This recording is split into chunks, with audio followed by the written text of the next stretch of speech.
Hello বন্ধুরা, welcome to my channel. তো দেখতেই পাচ্ছ আমি সকালবেলা উঠে গেছি। উঠে এখানে হলুদটা বেটে নিলাম, যেহেতু আমার মেয়েকে মাখাবো, আমি মাখবো নিজে। তো কারণ তোমরা জানোই তো আজকে হলো সরস্বতী পুজো। তো আমার মেয়েকে ভালো করে মাখিয়ে আমিও মেখে নিলাম। তো দেখতেই পাচ্ছ আমার মেয়ের শাড়ি, চুড়ি, ব্লাউজ তো ওকে মোটমাট তৈরি করে দিয়েছে। শাড়িটা পরানো কমপ্লিট করে দিয়েছি। জানোই তো বাচ্চাদের কি ঝামেলা পরানো। তারপরে ও রেডি হয়ে গেছে, দেখতেই পাচ্ছ। পড়ার পরে এবারে আমি ওকে কোলে কোলে নিয়ে যাচ্ছি যেখানে সরস্বতী পুজো হবে, ও অঞ্জলি দেবে ওখানে। তো দেখতেই পাচ্ছ তোমরা যে অঞ্জলি দেওয়া স্টার্ট হয়ে গেছিলো, আরও বাচ্চারা আসবে, দেওয়া হবে।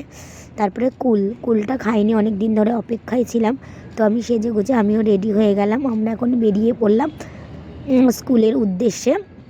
ওখানে কত সুন্দর সাজিয়ে চালপোনা করেছে, খুব সুন্দর হয়েছে। বাচ্চাদের অনেক ধরনের হাতের কাজ দেখলাম। দেখার পরে মনটা খুব সুন্দর ভরে গেল। এত সুন্দর হাতের কাজগুলো দেখো ওরা করেছে, খুবই ভালো।